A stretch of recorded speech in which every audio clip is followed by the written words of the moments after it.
எப்பயும் போல நம்ம ஃப்ரெண்ட்ஸ் யாராவது இருப்பான்னு பார்க்க போகும்போது ஸ்டிக் இன்சைட் சொல்லக்கூடிய குச்சி பூச்சிய வீடியோ எடுத்துட்டு இருந்தேன். எடுக்கும் போதே காலுக்கு ஒரு பாம்பு இருக்கு மிதிச்சிடாதன்னு தம்பி சொன்னான்.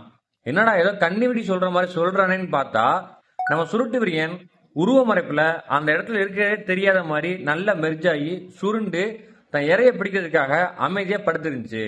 அப்படியே தலைக்கு மேல இன்னொரு பாம்பு இருக்கு அதையும் பாருன்னு சொன்னான். இன்னொரு பாம்பான்னு பார்த்தா ஏதோ மூன்லைட் டின்னர் சாப்பிட வந்த மாதிரி ஒரு பச்சை பாம்பு ஒன்று நிலா வெளிச்சத்துல சூப்பரா சுருண்டு படுத்து தூங்கிட்டு இருந்துச்சு. நாங்க வந்ததை பார்த்துருச்சு போலக்க தலை ஆட்டுச்சு.